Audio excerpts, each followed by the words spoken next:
Welcome back to Questing Beast. I'm Ben. Today we're talking about the ENnie Awards. The ENnie Awards are the yearly celebration of role-playing games and the best things that have come out in the previous year that goes on at Gen Con every single year. Just recently, they released the nominations for the ENnie Awards for this year for the general public to vote on. Link on that is down in the description. And today we're going to talk about the ENnies and awards in general.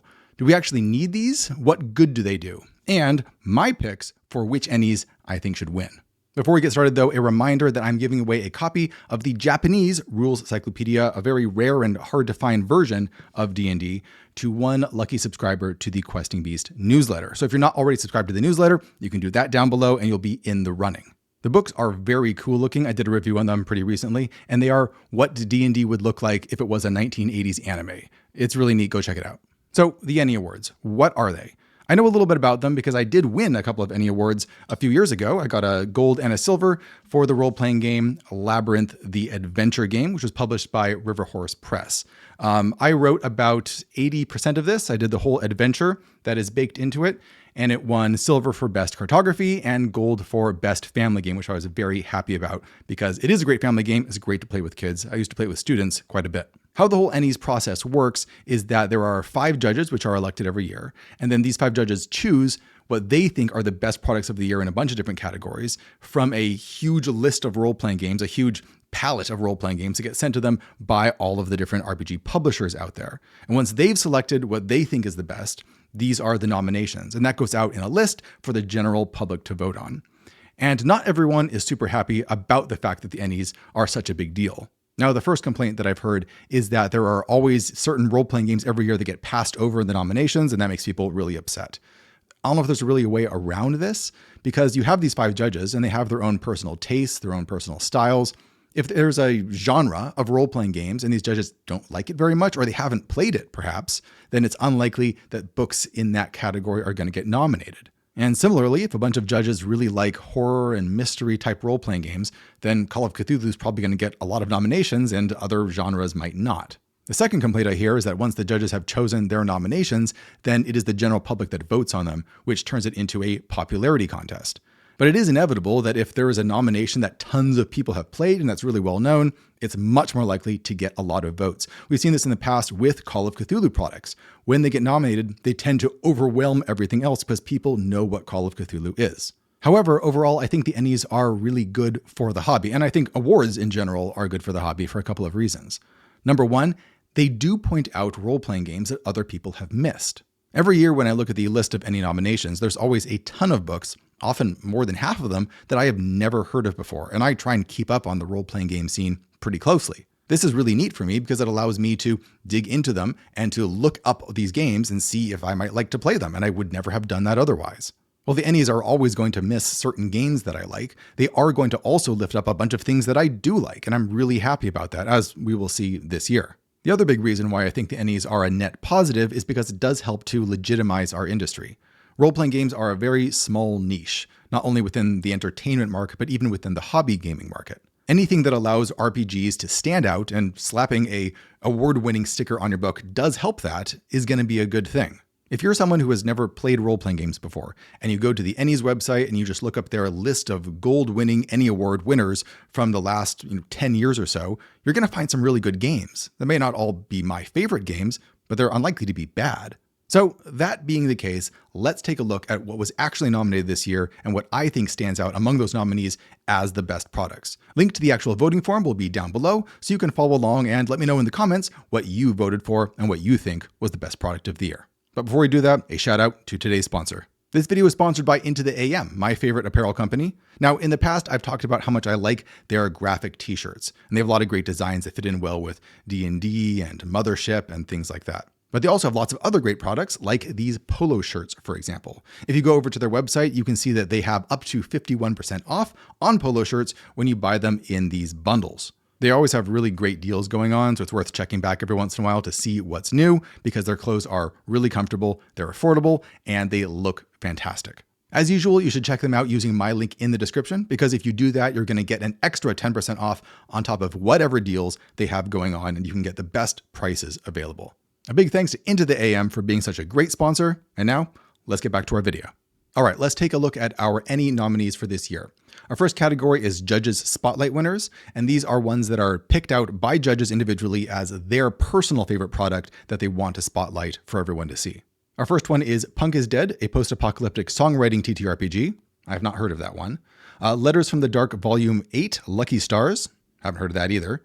Let Us Build a Tower, a mythic Bronze Age adventure in Babel. Now, I have actually seen this one before, although I haven't reviewed it. This is a copy of it right here. It appears to be a kind of mega dungeon book where you are ascending this huge Bronze Age tower, kind of like the Tower of Babel, and you are randomly generating aspects of it and rooms and corridors and things like that as you go and trying to get to the top. I think, like I said, I haven't read through it in detail, but it's really pretty looking, at least the cover is.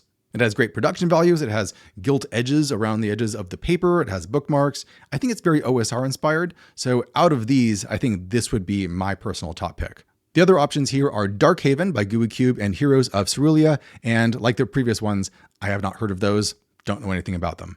Our next category is Best Adventure Long Form, and our first one is Crown of Salt. Now, I have not read Crown of Salt, but again, I actually do have a copy of it. Here it is right here, and it's kind of Morkborg-esque in its design, because it has a lot of black and a lot of heavy graphic design and lots of different fonts and so forth, but it's an adventure rather than a rulebook. It's very nice looking and it looks very intriguing, but I couldn't say too much about its contents. It seems a little horror or fairy tale inspired, but that's just my first impression. Griselda's Cursed Curiosities, Hamill's House of Oddities, and Isle of Joy, I don't know too much about, but I have actually reviewed the fifth one, which is The Shrike. Here it is right here. It's by Leo Hunt from Silver Arm Press, and it is a kind of pocket dimension where the dead go. So you can use this when your whole party gets killed off. They can appear on this horrific, island of the dead, and they try and find their way off. There's lots of mysteries. There's lots of little locations to explore. It was really impressive when I read it, and if you don't believe me, you can check out my video and get all the details. Needless to say, this would be number one for me when I'm voting for Best Long-Form Adventure. Now, for Best Adventure Short Form, unfortunately, I'm not too familiar with any of these. We got Nevermore Grimwild Adventure, Sweet Revenge, The Dream Shrine, The Mull Remastered, and Tides of Rot. The only one I'm sort of familiar with is The Dream Shrine, just because I recognize the name, Brad Kerr. I know he's done a lot of really great adventures in the past that I have enjoyed, so I'd be tempted to vote for that one, but no specifics from me, sorry. Now, when it comes to Best Aid and Accessory digital format, I actually have a familiarity with a number of these. Bardic Tools is interesting because that is one that allows you to kind of create a sound mixing thing where when you're running a game, you can add sound effects and soundtracks and stuff in the background. Dungeon Scrawl is one I have used frequently. It's a really good program for designing dungeons. It was super useful for me when I was creating the Waking of Willoughby Hall, and I just really love it. I am not familiar with Grunt Drafter, but I have used Hero Forge before. My daughter likes using it to design characters, even if you don't print them out, because it's a service that will 3D print them and send them to you. But you can also use it to just design in 3D your D&D characters, and that's pretty fun. Mothership Companion app. I really like Mothership. I have not used this, but if I was running Mothership, then I would be using this to help me with the game. So out of these, number one would be Dungeon Scrawl for me, and then number two would be the Mothership app. Now for Best Aid/Accessory, non-digital, I'm not actually familiar with any of these. Dynamaps, the Monty Python Game Master Screen, Small and Boss Party Series, 10 Candles, Tea Light Collection, and the Map Library. Sorry, don't know much about them. Now, when it comes to cover art, this is interesting because they actually give you the covers so you can judge the books by their cover, even if you haven't read them. So our first one is Darkened Hill and Dale. And this one is not super impressive to me. I mean, it's a nicely painted scene, but it doesn't grab me and it doesn't really say role-playing game to me. It wouldn't stand out on a shelf to me personally. Now, our second one is Farewell to Arms. It looks like it's Morkborg compatible. Maybe it's a supplement that gives you more weapons. Definitely more interesting than the first one, but it's just kind of middle of the road to me in terms of a role-playing game cover. Our third one, Mirror, is a lot more interesting to me. It seems more like a wizard tome. It feels like there's a lot of arcane knowledge in here you can delve into. It feels, weird. It feels like an in-game artifact. It has all of those things going for it, which I think work a lot better. The Hidden Isle is, I think, probably my favorite so far, just in terms of the illustration. It's great use of color, has lots of different characters in it. It really tries to sell you on what the theme of this game is, even though I'm not too familiar with it. And it has a unique style that I find very intriguing. So I like the way that that one was done. Our last one is Yaziba's Bed and Breakfast, which has this very bright, very cartoony style to it. It definitely has a vision that it's going for. It just doesn't appeal to me too much personally. So I think Hidden Isle is probably my favorite, and then maybe Mirror, and then Farewell to Arms, and then Yazibas, and then probably Darkened Hill and Dale would be the last one. When it comes to the interior art, I think there's a lot of really good options here, actually. The first entry is the Mask Witches of Forgotten Doggerland, and it looks like all of the illustrations are done by creating physical objects, creating props and little miniatures that are then photographed. And that is a really interesting use of art in a role-playing game, and it's really striking, and I like it a lot. The second entry is Mythic Bastionland, and I am a huge fan of this art. I did a look through of it back when it was on Kickstarter, and that was one of the biggest highlights of the whole book to me. It feels mythic, it feels Arthurian, it's drawing you in, it's making you want to explore this world, and I think that's what art should be doing in an RPG. We got the Fablemaker's Deck of Many Things. I really like this as well. It's very brightly colored. It has very strong shapes to it because it's on these cards that are supposed to evoke specific images to you. The Painted Wastelands, which looks like it has a lot of kind of Mobius-inspired, Nausicaa-inspired artwork in this weird wasteland. And the last one is Zephyr, an anarchist game of fleeting identities, and it has this very soft, kind of whimsical fairy tale look to it. It looks like you're playing these strange little spirit creatures. Out of all of these, I think I would give Mythic Bastionland number 1. I think I would do Mask Witches of Forgotten Doggerland as the second, then the Fablemaker's Deck for third, and then probably Painted Wastelands, and then Zephyr. The next category is cartography, and we have the Land of Eam, the Mucklands Sandbox campaign setting. Now, I actually got a copy of the big box set of the Mucklands from the Land of Eam. Let's see if I can get this in here. Here's an example of what the artwork looks like. It has a very readable, kind of cartoony style to it. The game is very oriented towards kids, so I think that fits really well. Now, the map for Pendragon, the map of King Arthur's Britain, is absolutely astonishing. And this one was done by Francesca Berold, who is one of the best cartographers, I think, working today. So this one is almost certainly going to be my absolute number 1. There's Revolt by Jason Price. Unfortunately, I couldn't find a really good picture of this map, so it's hard for me to judge. The map from the One Ring Moria is a very nice looking map. I'm not sure how functional it is, though, in terms of actually navigating. It seems more like it's there just as a kind of vibey piece to look at. In contrast to that, the maps in Wonderland are very functional and very easy to use. However, they don't really have the punch and the wow factor of something like Pendragon. So Pendragon is definitely going to be my number 1. I think the One Ring Moria map is going to be number 2 just because it looks really nice. And then I'd probably say Wonderland and then Land of Eam. And then Revolt I have to put last just because I'm not sure what the map looks like. Now for best community content, we have Deadbeats, Escape from Mammoth Cave, Mount Katahdin's Shadow, Pathfinder Society, and Sweet Dreams Are Made of Geese. Don't know anything about those. For best family game, Dungeon Cats, Land of Eam, core rulebook. Let's go to Rumino, Stewpot Tales of Fantasy Tavern, and Yaziba's Bed and Breakfast. And of those, the one I'm most familiar with is Land of Eam. And I would definitely give that number 1 because although I haven't reviewed it or looked through it in a lot of detail, I did flip through it with my kids, and my kids were really impressed by it and wanted to play it just from looking at it. And that's a very good sign that it's going to be a good kids game. The core box set is also absolutely gigantic. This thing feels like it weighs 20 pounds and it has a huge amount of content. So if you wanted to play with your kids, you could probably get a lot of play out of it. For best free game, we have Garbage and Glory, Grimwild Free Edition, Helene of the Blue Ridge, Slay and Plunder, and Teeth False Kingdom. Haven't played any of those. I looked through Grimwild very briefly because there is a free edition of it and it looks really interesting. It seems more influenced by the Powered by the Apocalypse and kind of story game wing of role-playing. And it looks like it's very well designed, great graphic design, but I haven't read it in detail, so I couldn't say. Now for best game, this is one of the really big categories. We have His Majesty the Worm, Last Train to Bremen, Monty Python's Curricular Medieval Reenactment Program, Sensible Middle Class Edition, The Last Caravan, and Triangle Agency. The only one of these that I've actually read is the first one, His Majesty the Worm. I did a review of this one on my channel if you want to get more details, and I was really impressed by it. It takes the kind of traditional D&D dungeon crawling formula, but instead of using dice for everything, it is card driven. And it makes use of those cards not just as a random number generator, but as an actual strategic element in the game where you learn to play cards at the right time to manipulate things to go the way you want to go. It's full of really interesting ideas. Not too many people actually watched that review video, but I would go check it out because I think you might like it. Now for best layout and design, something that I'm always interested in, we have a Doomsong, Feathertail Falls, Mythic Bastionland, Tefrotic Nightmares, and Wonderland, a fantasy role-playing setting. For me, the absolute winner has to be Wonderland, a fantasy role-playing setting Here's a copy right here. I did a review of it a little while back, and it is an absolute masterclass in how you design a role-playing game for ease of use. This isn't too surprising since the creator of the book is a graphic designer himself, but it's really nice to see an RPG that cares so much about being easy to run while you're running it at the table. Up in close second, I would put Mythic Bastionland because Chris McDowell also has a very strong focus on ease of use. His books are just very easy to comprehend, to find what you're looking for. It's really nice. For best monster or adversary, we have the Big Bads box set.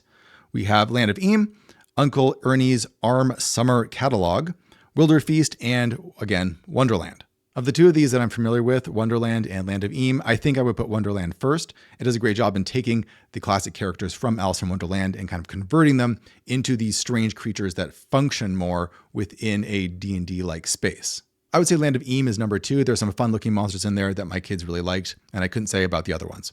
All right, best online content. Now we're getting into my territory because I monitor a lot of blogs and I try and find the best posts every month to collect into my newsletter. Molten Sulfur blog is really good. It takes a lot of things from history and finds ways to take weird historical events and characters and translate them into D&D or RPG terms. And of course, there's so much you can mine from history. Merkmail has a lot of great posts. The one-page RPG Jam has lots of one-page RPGs, which you can mine for interesting ideas for mechanics for role-playing games. Playful Void is a really good review blog, and it reviews a lot of stuff that I don't review, so that's really nice. That way I can see a bit more what's out there and get a broader sense of the RPG space. But I think my number 1 favorite is the Prismatic Wasteland blog. Prismatic Wasteland puts out bangers absolutely regularly. It's very rare to have a miss on that blog. Really good stuff. I think my number 2 would be Playful Void, and then Molten Sulfur, Merkmail, and then the one-page RPG Jam. Next, we have Best Production Values, Land of Eam box set, the Mothership Deluxe set, Revolt, Tephrotic Nightmares, and Tides of Rot. I showed you the Land of Eam box set already, which is really nice. It's very sturdy, but I think the winner of this one has to go to the Mothership Deluxe box set. Oh boy, here we go. Look at this thing. Look how pretty it is. It's got this gold illustration on the front. It is just shiny. It's really well organized inside. I just love showing it off to people because they're always really impressed by it. So just in terms of pure production values, I think this one's my favorite.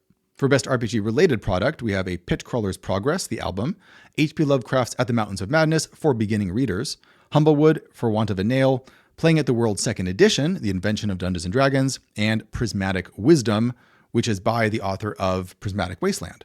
I actually have a copy of Prismatic Wisdom right here.